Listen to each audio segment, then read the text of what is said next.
Dr. Jessica Ash here. Today, I have the honor of interviewing Nick Smith, the Director of Strategy for Seven Hills Technology and founder of the Innopreneur podcast. So stay tuned.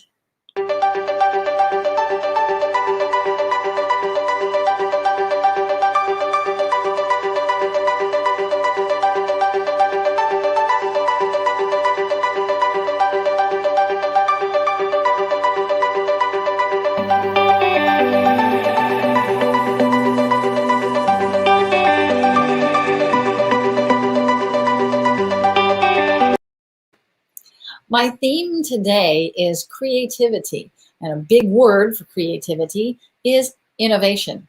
And there's no one better to talk about innovation than the Director of Strategy from Seven Hills Technology. Nick, thank you for being with me today. Thank you so much for having me. This is a lot of fun, and I can't wait to talk about innovation and creativity and hopefully provide some value to your audience. So tell me a little bit about what the creative process or innovation looks like in your industry. Sure. Well, I think that innovation is one of those words that a lot of time people think, how do I become innovative? Maybe I just have to be born innovative. Maybe I have to be one of those special people like Elon Musk or those entrepreneurs over there. Yeah. And I think that a lot of times it's a disservice and people don't understand it. And the way that media portrays people who are innovators, they oftentimes forget to talk about the hard work and the processes. And so that's my goal today, is to sort of demystify innovation and creativity. And what I've found is that you can actually follow a process to sort of utilize both sides of your brain, the left side and the right side of your brain. Oh, do tell. And so I think for me, the most important thing when you're talking about innovation or entrepreneurship is really starting at the beginning. And what I mean by that is understanding your audience, understanding the marketplace, understanding who it is that you're trying to create for, because the more that you can get inside of their world and live their problems, live their lives, see through their eyes, I think that's what helps us understand what the opportunities for innovation really are. And so, for example, if you can live in somebody else's shoes and see, oh, this is something that they have to put up with every single day, and there's nothing out there that's been able to solve that problem for them, now you have a clearly defined problem that you can start to brainstorm around. And then when you go into that brainstorming session, that creativity, now you can start to equip yourself with some stimulus. So Robert Frost told us that ideas are feats of association. And what that Okay, go ahead. Robert Frost told us that ideas are feats of association. And so what that means is your brain, it has evolved to try and create patterns. And so rather than trying to look at a blank piece of paper and say, I'm going to fill this piece of paper up with ideas, it's oftentimes much more valuable to surround yourself with other people's ideas, to surround yourself with a diverse group and with both related stimuli and unrelated stimuli, and then try and create those patterns. Your brain will try and do it anyway. And then you're going to come up with a lot more ideas doing something like that versus if you just sat there and tried to say, I'm just going to create, and I'm just going to hope that I'm going to create. It doesn't work that way. So I want to say real quickly that my audience is very international, and I have a lot of people in developing nations.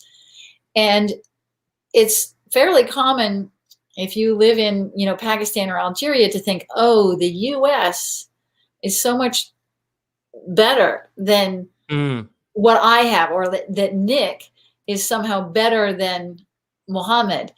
And they naturally do that because of the US's stature in the world. And what I want to say to everybody in developing nations is that that's not true. If you've watched our politics in the last year or a few years, clearly the United States ain't got nothing on any other country. But what that means to individuals and is it is this creative problem solving that is the nature of community self-reliance, of entrepreneurism. And Nick, what you're saying really hits home to me, and I'm going to tie this all in a big circle in a second, so just hang on, is even a year ago, I thought entrepreneurs were those people over there. And then I realized I really needed to do something in COVID. And I just threw out the notion that I had to be perfect. And I just went with my gut instinct. And there are a lot of problems out there right now. And so it's easy to pick a problem and try to solve it. And that's exactly what I did. I decided that the youth of the world needed to be inspired to continue their education despite the chaos. So I'm out there solving a problem creatively. And there's no place better than a developing nation to find a problem to solve. And then suddenly you're an entrepreneur. That's what it takes. Absolutely. And I think the process you followed essentially, I think you're too kind to say that I'm a great innovator. I think you've done a phenomenal job with your platform and with what you're achieving and you're accomplishing and how you're equipping other people to be successful. That's really, you've put innovation and entrepreneurship into practice. You've done such a wonderful job of that.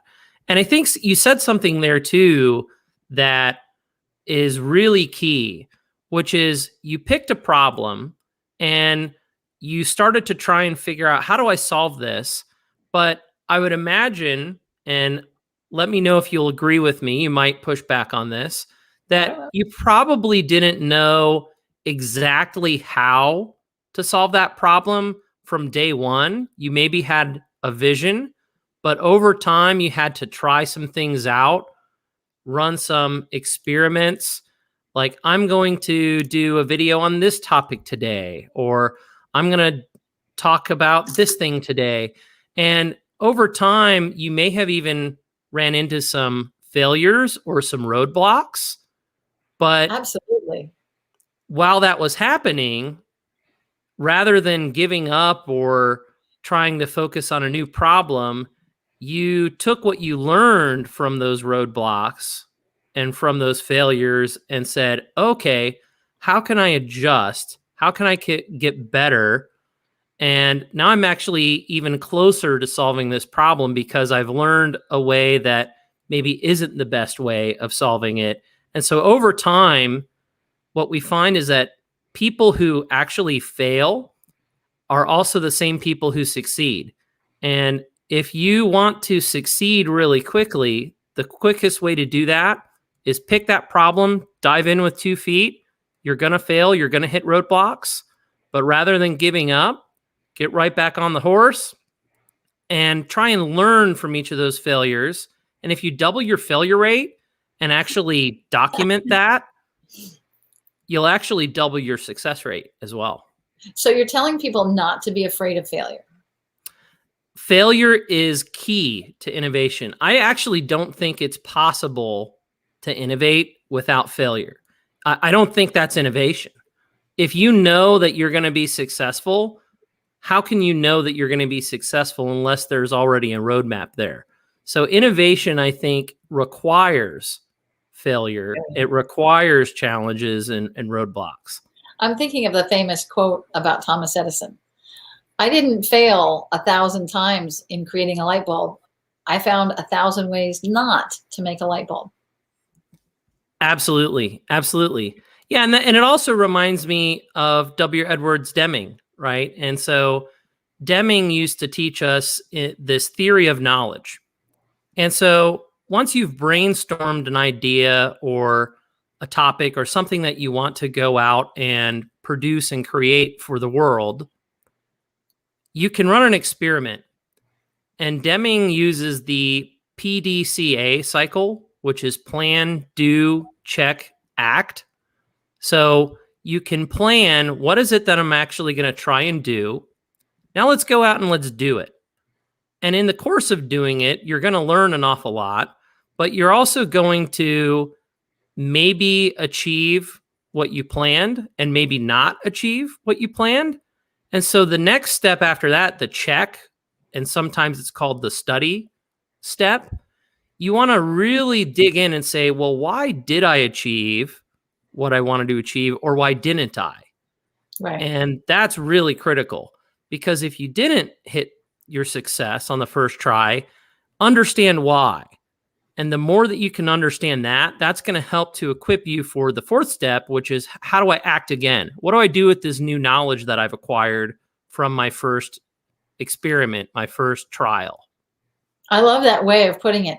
One thought that's coming to my mind is, I used to talk about or think about consequences. Every action has a consequence, and it sounds like such a heavy word. And I've been working in this group, and they're using the word result.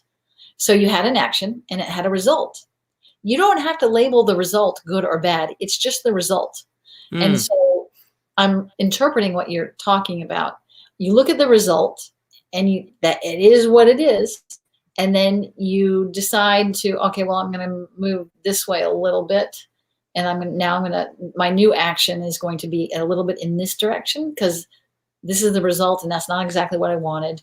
So I'm going to try again over here. Absolutely. And I'm undemonizing consequence. So can I actually share a story that I think might appeal to the audience? Absolutely.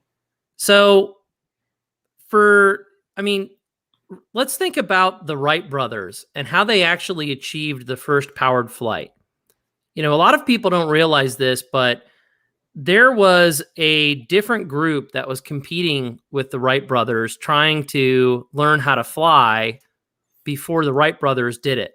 And at the time, they had the most powerful institutions that were funding it. They had the most educated engineers. They had people who were spending just enormous sums of money, and they were living in these ivory towers, and everybody thought, this is the group that's actually going to figure out powered flight faster than anybody else. And so nobody would have bet on the Wright brothers to have actually achieved it before this other group.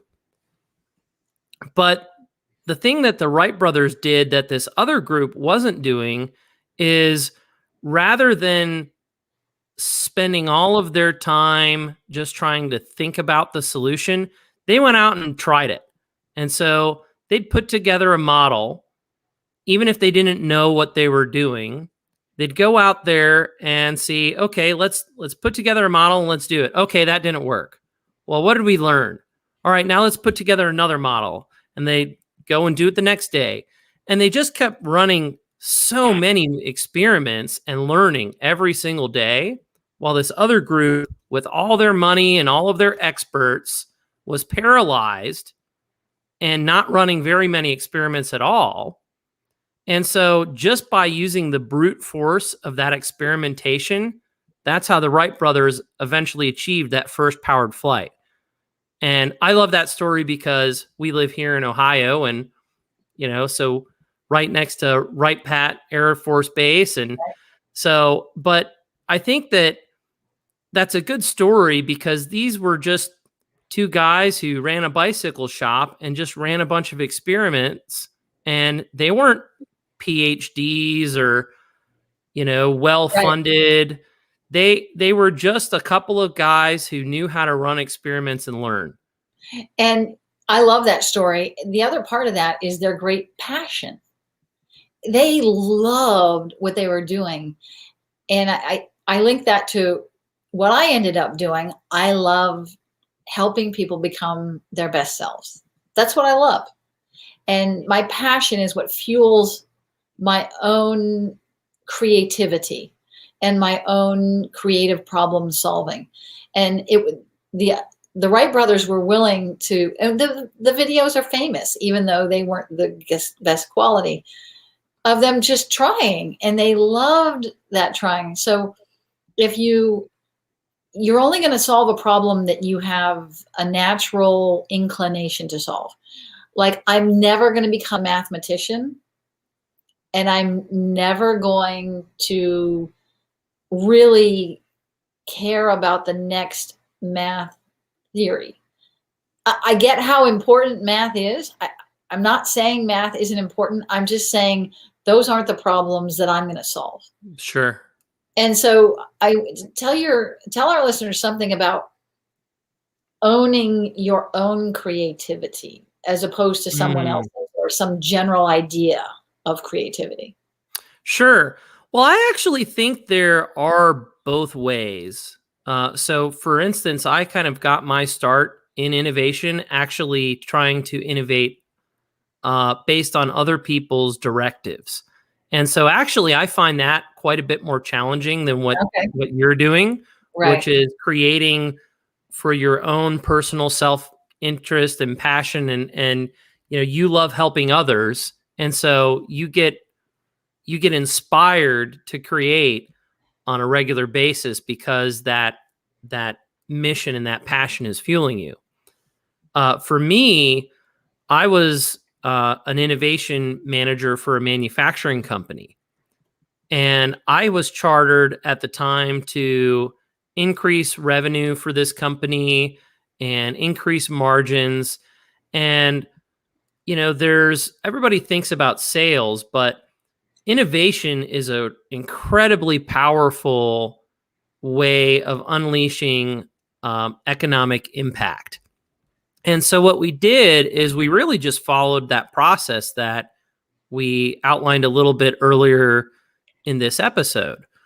We started by talking to people who are in our existing client base and saying, okay, well, we're already helping you with this problem, but tell us a little bit more about what's going on in your lives. What other problems do you face? What are your goals? What is it that you're trying to achieve with your company? And how can we help? And by really diving in and understanding them, we started to think of, okay, well, why don't we get together and let's brainstorm a couple of ideas, but we're going to use something called a lawbreaker experiment.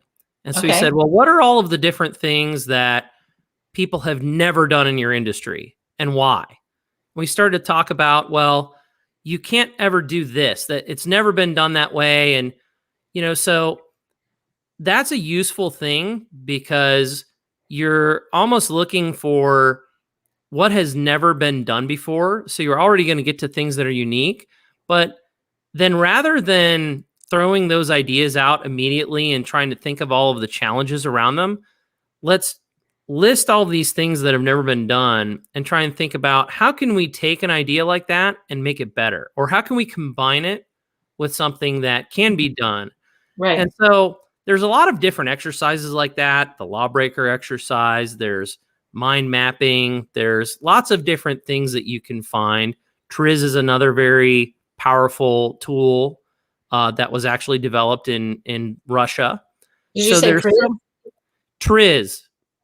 Triz, I've never heard of it. Yeah, it's actually, I think it's pronounced trees, so I'm probably mispronouncing it. But yeah, it was actually developed in Soviet Russia, and it's a basically a structured approach for innovative thinking. But Cool. There's all these different tools out there, and I don't want to sit here and say that there's one tool that's the be all end all, because you can really use whatever tool you want. But once you have those ideas, I think the purpose of that ideation stage or that brainstorming stage is to get as many ideas as possible and to suspend your judgment. Because I think one of the things that cripples innovation more than anything else is fear.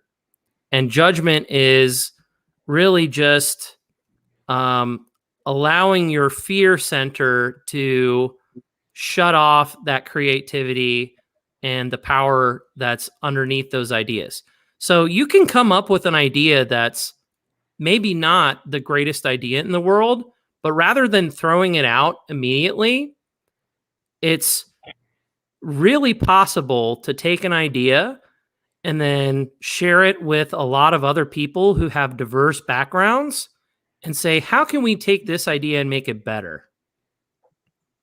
Yeah. And I think that's a really important discipline, because rather than throwing things out, that's the first problem that people run into is they think, I've got to have the perfect idea on day one. You don't.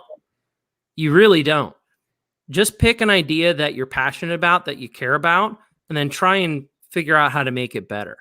So now, going back to your original question, though, of creating for yourself versus creating for others, I think that sometimes creating for others is a nice way to learn the ropes and get to become familiar with some of these processes. But at a certain point, creating for yourself really empowers you to be fulfilled and do something that you care about and grow your muscles even more.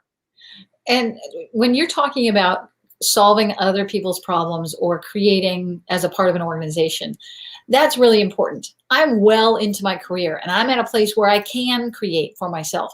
But everybody who's 21, 22, 23, or 30, a lot of them are going to be getting jobs with an employer. And they're going to have to solve for the business that they work for. And so what you're talking about is really important, that we all have to go through that first job or that second job. And whether you have a degree or not, a job is not a list of duties. I mean, you get a list of duties when you first get the job. But it's a joke, because whatever happened yesterday or whatever your job description was yesterday is not what it's going to be tomorrow. And the world changes fast, and we have to adapt to that change. And like I am working with a museum, and I'm going to talk about a lack of changing with the times. I said, I'd love for you to present to our students we have a night group of students that start at 7 p.m. And I said, we're happy to make a donation to the museum or, somehow compensate the museum for their time not working during normal hours. And she just said, we've never done that. And it's exactly what you said. Well, if you've never done it, then why don't you try? And if you're a museum and it's hard for a museum to make money because they're nonprofit. But if you can be creative and accept a donation for teaching a class at 7 p.m., why don't you do it? And don't just say, we've never done that. Yeah. There's no precedent. Well, I don't care if there's no precedent. There's no precedent for COVID either. Sure.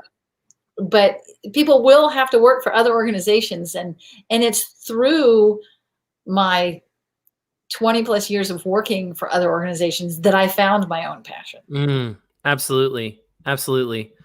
Yeah, I couldn't agree with you more. I think that people say, oh, it's never been done before, so there's no way it's ever going to work. Well, every year, thousands and thousands of patents are filed. And what is a patent? A patent is somebody who's actually taken their creativity and made something that no one's ever done before. And then they've gone to some sort of a government institution, in this case, in the United States, be the United States Patent and Trademark Office. Uh-huh. And they're saying, I want to register this idea. And it's never been done before if I'm going to get my patent granted. And now, so thousands of those are happening every single year. And in fact, the pace of patents has increased exponentially over time. So for anybody to say that it's never been done before and so you can't do it is the most ridiculous statement you could possibly make, right? it just shows a lack of understanding of what innovation is and what it's really meant to do. You're making me think of a famous speech by Arnold Schwarzenegger when he says, if somebody tells me that's never been done before, I'm like, great, I get to be the first. Instead of being like, we don't do it that way. Absolutely. Absolutely. It's actually, I couldn't agree with you more. I love that speech by Arnold, and I love how he says to ignore the naysayers. Yeah. Ignore the naysayers and move forward, because you're right. If it's never been done before, that means that you're at least going to be unique. Absolutely. And he talks about breaking the rules. And I tell my students, I say, okay, break the rules. Does that mean don't do your homework? And they're like, I was thinking that maybe that's the rule to break. And I'm like, no, that's not what break the rules means. Break the rules means exactly what you were talking about with this, find something that's never been done that way before and redefine it. Absolutely. Absolutely. I mean, the world is in the hands of the youth. It's them. We created all these crazy rules, or my generation is on the downward slope, and that's fine. The youth need to make the new rules. That's their job. And there's an example of a law. I love teaching laws that we didn't know existed. And I don't know if you know this, but speaking of break the rules and break the laws, until about 3 years ago, it was still a law in Ohio that women couldn't wear pants. Really? I had no idea. Yeah. So, and there, if you Google laws that you didn't know still existed, you'll find a bunch of crazy laws. And so if you think back 200 years when Ohio first started, women always wore dresses, and goodness gracious, a woman had to wear a dress. Well, thank God that rule was broken. Absolutely. And so that's just, I'm always thinking about breaking laws and rules. So, but we're kind of running out of time, and I wanted to give you a chance to tell me about what you're doing for Seven Hills Technology. Sure thing. So I actually joined this company not even a year ago, but when I found them, they were about 5 years old. So they still had a lot of that startup kind of a mode. And we're a bunch of computer scientists. You know, we make custom software, we design mobile apps and launch mobile apps for people. We work with cloud technology. So a very innovative environment to be in. But even when I found this company, they were at the time trying to figure out, how do we take what we're doing today and how do we multiply that times 10? And so I joined the team here actually as their first non-technical hire. So I didn't fit the profile of their typical employee, which was a degreed computer scientist who has computer programming experience. I didn't fit that at all. But I had experience in innovation. I had experience with working with people, and I had experience with strategy. And so what I am chartered to do with this organization is, how do we grow that top line revenue? And how do we work with a lot more people? And then also, how do we expand our margins so that we can become more profitable as an organization? And so that's great. Can you tell me how do you get from innovation to strategy? Sure. How do you get from innovation to strategy? Well, I think they're all kind of related. So I think that strategy is really saying, what is the plan that you're going to follow as an organization? And to me, innovation is part of that strategy, right? So a lot of times you'll find that companies have a strategy of, let's just go out and make sales. But if you're not doing anything innovative, there's this concept known as the product life cycle. And if you were to go canvas companies in the United States, even so many companies have mature products which are on the right side, and I mean that directionally. They're not on the left side of the product life cycle. They're on the right side of the product life cycle. And so what that means is that they had a product which at a period of time may have been innovative, may have grown, but probably matured and is now in decline and has competition. Right. And if you're principally focused on selling something like that, that makes you a commodity. And if you're a commodity, that means you don't have a lot of control over the prices and the margins that you can command. And it's very hard to grow a company that way. So innovation is actually a strategy, which is how do we create things that are new and unique and meaningful to people? And if we can do things that are hard, that are difficult to replicate, that puts us in a much better position, because now there's not as many substitutes or competitors out there. And so you can command your own destiny quite a bit better than just trying to go out there and sell a commodity product. I'm not sure if I answered your question. Well, you did. And I wanted to show you, and I'm going to go a little bit into that. I wanted to show our viewers the product lifecycle image that you're talking about here. So if it's on the right-hand side, then if the product is there, it's time to find a new product. And one thing I want to add is, you're talking about a business making money. And of course, businesses have to make money. But your business is a computer software company. So strategy looks very different for you than it does for me, for example. And I would say that innovation is obviously a creativity or whatever it is, but is applied to make a strategy to make money. But in your case, you can't just say, go make money. Like, you have to innovate. You have to create something new. And so what are some of is there anything new that you guys are working on that you're allowed to talk about that's really exciting for Seven Hills Technology? Sure. Well, everything that we do, so we're a little bit different in that we don't actually make software for ourselves and then try and launch it to the world and sell it to the masses. Okay. Most of what we do is we find other companies or other entrepreneurs, other innovators who have an idea.